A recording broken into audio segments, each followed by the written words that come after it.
अक्सर लोगों को शादी के बाद 1 या 2 ही साल में बच्चा हो जाता है, लेकिन मेरी शादी को 7 साल हो गए थे और मुझे अभी तक बच्चे की खुशी नहीं मिली थी। ऐसा नहीं है कि मैंने इलाज नहीं किया, इसके लिए कोशिश नहीं करी। शहर का या दूर-दराज का कोई भी डॉक्टर, वैद्य, हकीम ऐसा नहीं था, जिसे मैंने दिखाया ना हो। जिसने जहाँ बताया, जैसे बताया, वहाँ जाकर मैंने इलाज किया।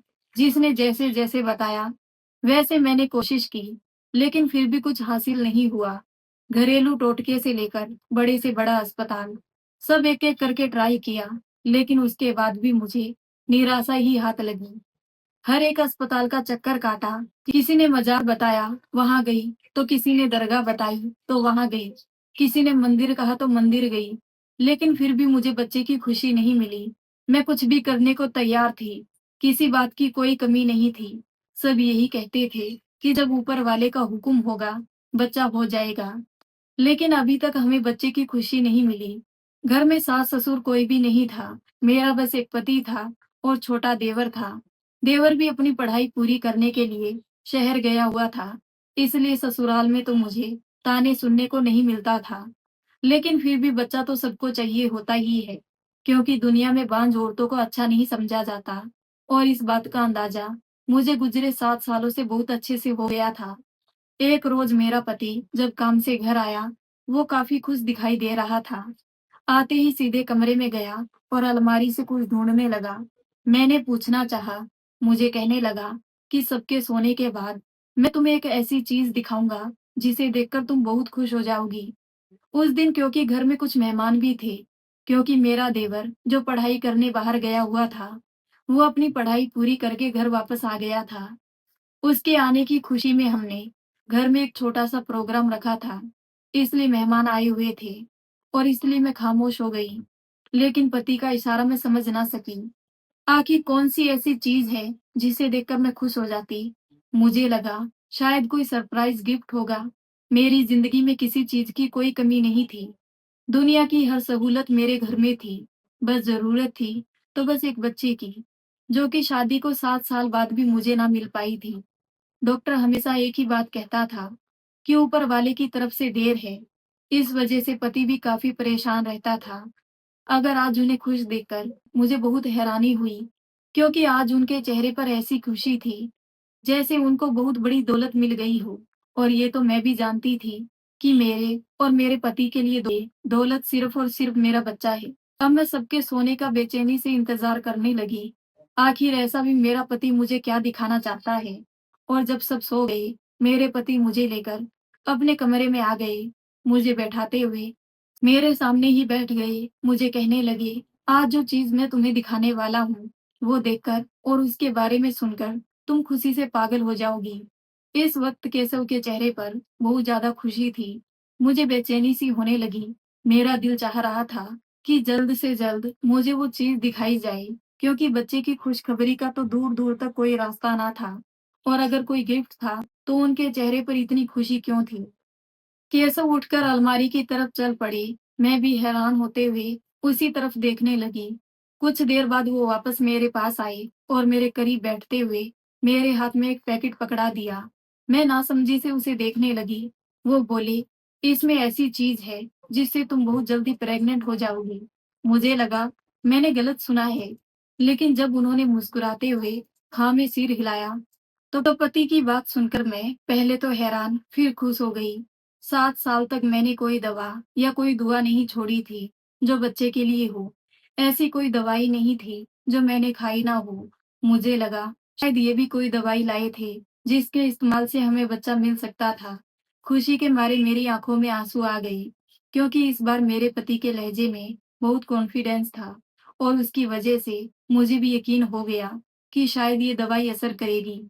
मैंने बेसब्री से इस पैकेट को खोला, मगर उसमें मौजूद चीज देखकर मैं एक पल को हैरान हो गई।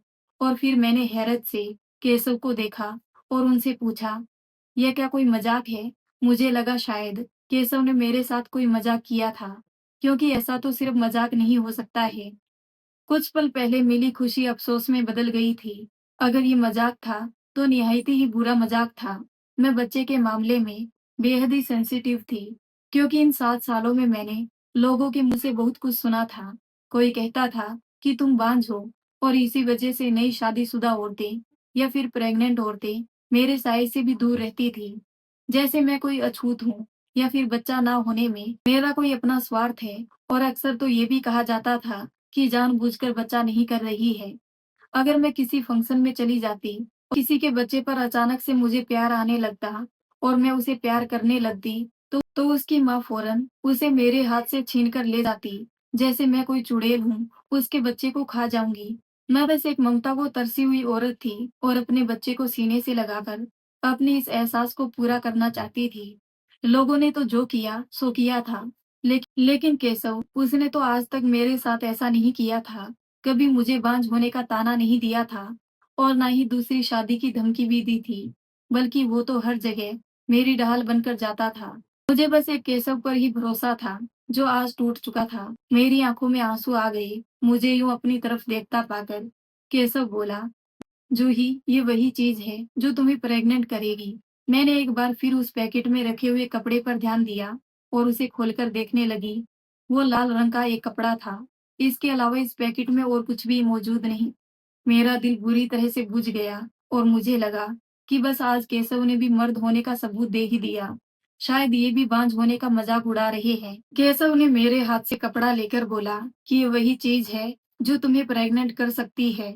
उसे खास तरीके से जड़ी बूटियों का रस डालकर तैयार किया गया है और अगर कोई भी बांझ औरत गीला करके अपने पेट पर रखकर सो जाए तो वो प्रेग्नेंट हो जाती है। बस तुम उसे गीला करके रखो और खामोशी से लेट जाओ ताकि ये अपना असर दिखा सके। मैंने कहा, बस भी करो। और सब लोगों ने अब तक क्या मेरा कम मजाक बनाया है, जो तुम भी अब मेरा मजाक बनाना चाहते हो? मेरी बात सुनकर कहने लगा कि मैं सच कह रहा हूँ, लेकिन केशव की किसी बात का मुझे यकीन नहीं हो रहा था। आखिर कोई एक लाल कपड़ा किसी औरत को कैसे प्रेग्नेंट कर सकता है?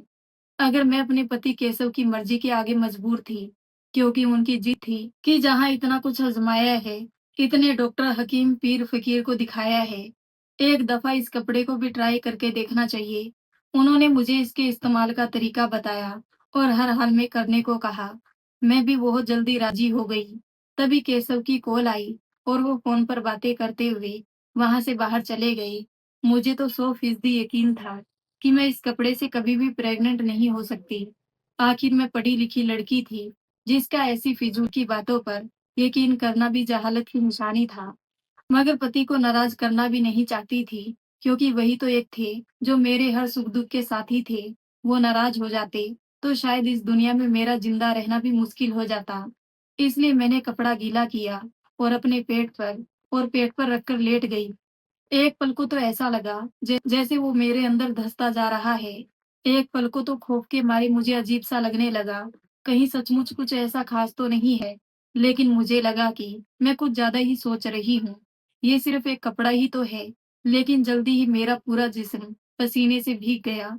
मुझे नींद आ रही थी और न जाने कब मेरी आंख लग गई और मैं सो गई। सुबह जब आंखें खुली तो कपड़ा मेरे पेट पर मौजूद नहीं था। मेरे पूरे जिस्म में अजीब सा दर्द हो रहा था, मेरा पूरा शरीर कांप रहा था। जब पूरी आंखें खोलकर देखा तो मेरे सामने सोफे के पास मेरा 18 साल का देवर उसी कपड़े को हाथ में पकड़कर खड़ा था। मुझे जागता देखकर उसके चेहरे पर शिकन छा गई। फिर वो बोला, भाभी, मैं आपको जगाने आया था।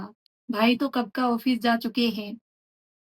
बाकी घर में जो मेहमान थे वो भी उठ चुके हैं और सब आपको ही पूछ रहे हैं। वो घबराया हुआ लग रहा था कि उससे पहले देवर कभी भी ऐसे मेरे कमरे में नहीं आया था। मैंने देवर की बात सुनी, फिर भारी कदमों से मैं चली गई। मुझे अजीब सी बेचैनी ने जकड़ लिया था। किसी काम में दिल नहीं लगता, बस हर वक्त सिर भारी रहता। 2 दिन गुजर गए थे कि मेरी तबीयत खराब होने लगी और फिर शाम को केशव घर आए तो उसके साथ डॉक्टर के पास चली गई। डॉक्टर ने मुझे एडमिट कर दिया। रात को मुझे नींद की दवाइयों की वजह से नींद में रखा गया और मेरे बहुत सारे टेस्ट भी करवाए गए। हालांकि मैं कोई ऐसी बीमारी नहीं थी कि एडमिट करना पड़े। मुझे हैरानी तब हुई जब अगले रोज मेरी रिपोर्ट देखकर डॉक्टर ने मुस्कुराते हुए कहा, ऐसी हालत में ये सब नॉर्मल है, आप माँ बनने वाली है। मुझे लगा शायद मैंने गलत सुना है। एक कपड़े में ऐसा कौन सा जादू था कि वो 2 दिन में ही मुझे प्रेग्नेंट कर गया। और ये सुनकर मैं भी बहुत खुश थी। मगर मुझे यकीन नहीं हो रहा था कि आखिर ये हुआ कैसे। शायद ये कोई ख्वाब है, क्योंकि जिस खबर को सुनने का 7 साल से इंतजार कर रही थी, वो हमारे से मिलेगी, ये तो मुझे मालूम ही नहीं था। और इससे भी ज्यादा हैरान करने वाली बात तो ये थी कि इन दिनों में मेरे पति ने मुझे छुआ तक नहीं था, तो फिर ये हुआ कैसे? लेकिन मैंने अपनी हैरानी और परेशानी की वजह से इस खुशी को खराब नहीं करना चाहती थी, इसलिए मैंने अपने दिमाग को झटक दिया और सीधे घर के लिए निकल गई। घर आकर केशव ने देवर को ये खुशखबरी सुनाई, मगर न जाने क्यों ये सुनकर वो खुश होने की वजह अपसेट हो गया। उसके चेहरे पर अजीब सी नाराजगी आ गई, जिसे मैंने बहुत अच्छे से नोट किया। मुझे ये देखकर अजीब लगा। मैंने सोचा कि आज तक वो घर का बच्चा बना रहा है, उसको बहुत अहमियत दी जाती थी। एक नए बच्चे की आने की खबर शायद उसके लिए खुशी की खबर नहीं थी। वो सोच रहा होगा शायद उसकी अहमियत अब कम हो जाएगी। दिन यूं ही गुजर रहे। इन दिनों केशव भी मेरा बहुत ख्याल रखते थे और वो सब कुछ भूलकर इसी खुशी को दिल से महसूस कर रहे थे। मैं भी उनका साथ दे रही थी। धीरे धीरे मुझे कहीं से अफवाह सुनने को मिली, जिसे सुनकर मैं थोड़ी हैरान भी हुई कि ऐसे लाल कपड़े से सिर्फ मैं ही नहीं बल्कि अब तक 50 औरतें प्रेग्नेंट हो चुकी थी, जिसमें मैं भी शामिल थी। हमारे इलाके में एक दुकान बेहद मशहूर हो चुकी थी, जहां से ऐसा लाल कपड़ा मिला करता था जिससे औरतें फौरन प्रेग्नेंट हो जाया करती थी। इत्तेफाक से मेरा देवर उसी दुकान पर काम करता था जहां ये लाल कपड़ा बिकता था। मेरे मोहल्ले में भी औरतों को चाहिए होता तो मेरा देवर ही उन्हें लाकर देता। एक रोज मेरा दिल चाहा कि मैं उससे पूछ लूं, आखिर वो लोग ऐसा क्या जादू करते हैं इस कपड़े में जो औरतें फौरन प्रेग्नेंट हो जाती है। मगर मैं जब से प्रेग्नेंट हुई थी, मेरा देवर तो मुझसे बात करना भी पसंद नहीं करता था। फिर था तो वो एक बच्चा ही। इससे ऐसी बातें करते हुए मुझे खुद भी शर्म आ रही थी। मुझे प्रेग्नेंट हुए 4 महीने हो गए थे। अचानक एक ऐसा हादसा पेश आया जिसमें मेरे रातों की नींद तक छीन ली। उस शाम मैं किचन में थी कि मेरा पति हैरान परेशान घर आया और मेरे देवर को छिपाने लगा। वो घबराते हुए देवर को अलमारी में छुपा रहा था और साथ ही साथ कह रहा था कि कुछ भी हो जाए तुम बाहर मत आना। मैं वहां खड़ी लगातार वजह पूछ रही थी, लेकिन वो कुछ नहीं बता रहा था। तभी अचानक पुलिस हमारे घर आई और मेरे पति केशव को पकड़कर अपने साथ ले गई। मैं वजह पूछती रही, उनके आगे हाथ जोड़ती रही, मगर किसी को हम पर रहम ना आया। मेरे पति ने अपने आप को छुड़ाने की भी कोई कोशिश नहीं की। पुलिस चली गई तो मैंने रोते हुए देवर को बाहर निकाला। मुझे उस पर शक हो रहा था, न जाने उसने ऐसा क्या किया था जिसे केशव ने अपने सिर लेकर खुद को पुलिस के हवाले कर दिया था।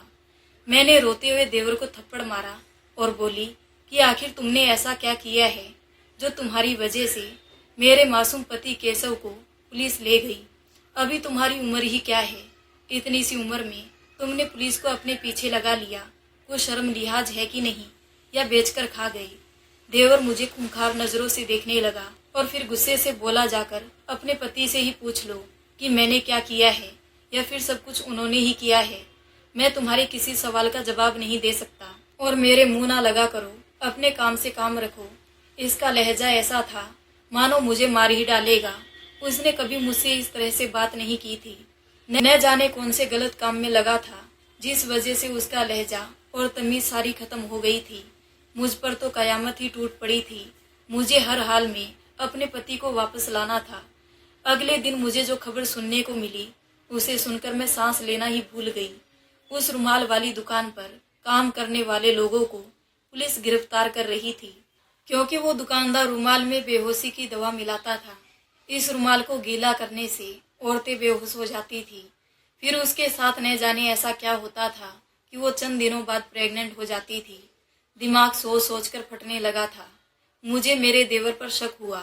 केशव ने बताया था कि इस दुकान पर सिर्फ 2 ही लोग काम करते थे, एक मालिक और दूसरा मेरा देवर, जिसे मैं मासूम बच्चा समझ रही थी, वो उन औरतों के साथ। इससे आगे सोचकर ही मेरी रूह कांप जाती थी। मैं फर्श पर बैठकर रोने लगी। देवर ने अगर कुछ किया था तो पुलिस केशव को क्यों लेकर गई थी। मुझे कुछ समझ नहीं आ रहा था कि किस पर किस तरह अपने पति को बेगुनाह साबित करूं। तभी दरवाजा खुला और देवर घर के अंदर आया। उसके हाथ में एक बैग था जिसको वो छुपाने की नाकाम कोशिश करता। इसको वो छुपाने की नाकाम कोशिश करता तेज तेज कदम उठाते हुए अपने कमरे की तरफ जा रहा था। मैं समझ गई कि जरूर इसमें उसके खिलाफ कुछ ऐसा मौजूद होगा जो अगर मैं हासिल कर लूं तो मेरे पति बेगुनाह साबित हो सकते हैं। मैं उस कमरे की खिड़की की तरफ गई। थोड़ी सी खिड़की खोलकर देखा तो मेरा देवर बैग अलमारी में रख रहा था। उसने अलमारी बंद कर दी और उसे लॉक करके चाबी एक दराज में रख दी। अब जैसी ही रात हुई मेरा देवर गहरी नींद में सो गया। मैं उसके कमरे में आ गई। मैंने चुपके से वो बैग उसकी अलमारी से निकाला और उसके कमरे से बाहर आ गई। मैंने अपने कमरे में आकर दरवाजा बंद कर दिया। जब भी मैंने बैग को खोला तो मेरे कदमों के नीचे जमीन निकल गई। मुझे समझ ही नहीं आ रहा था कि मैं क्या करूं। इसमें बहुत सी टेस्ट ट्यूब रखी थी। मैं सुबह होते ही वो सारी ट्यूब एक लैब में लेकर गई। जब उसकी जांच पड़ताल करवाई तो मेरे होश उड़ गए कि ऐसा भी हो सकता है। ये मैंने कभी सोचा तक नहीं था। लेकिन अपने शक को पुख्ता रखने के लिए जब मैंने अपना और उन औरतों का टेस्ट करवाया जिसने वो रुमाल पेट पर रखा था तो रिपोर्ट सामने आई। उस रिपोर्ट को देखने के बाद मैंने अपने बाल नोच लिए।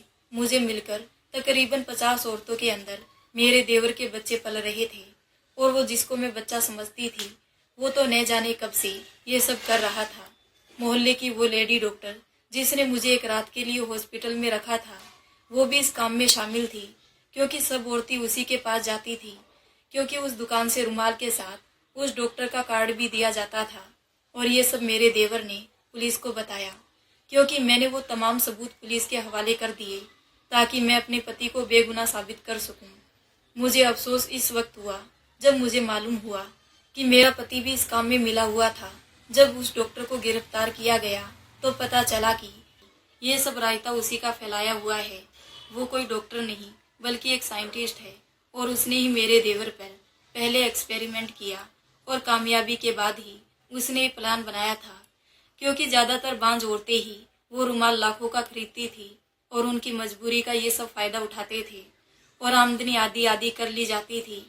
इनका तरीका ये था कि औरतों को रुमाल से बेहोश किया जाता था और ऐसी दवा उन्हें सुंघाई जाती थी जिससे उन्हें चक्कर आते, तबीयत खराब होने लगती।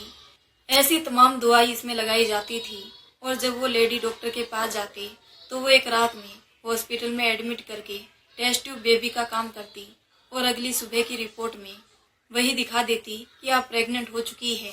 हम बेवकूफ़ औलाद को तरसी हुई औरतें इस रुमाल को करामाती रुमाल समझ बैठती थी और खुद को बर्बाद कर लिया करती थी। और मुझे खुद पर बहुत गुस्सा आ रहा था कि इतनी पढ़ी लिखी होने के बावजूद मैं कैसे इन सब झांसे में आ गई थी। लेकिन सच कहते हैं, माल और औलाद दोनों का मलाल सिर्फ ऊपर वाले के हाथ में है। दोस्तों, उम्मीद करती हूँ आपको हमारी कहानी पसंद आई होगी। कहानी पसंद आई हो तो वीडियो को लाइक करें, हमारे चैनल को सब्सक्राइब कर लें। मिलते हैं फिर ऐसी ही एक और मज़ेदार कहानी के साथ।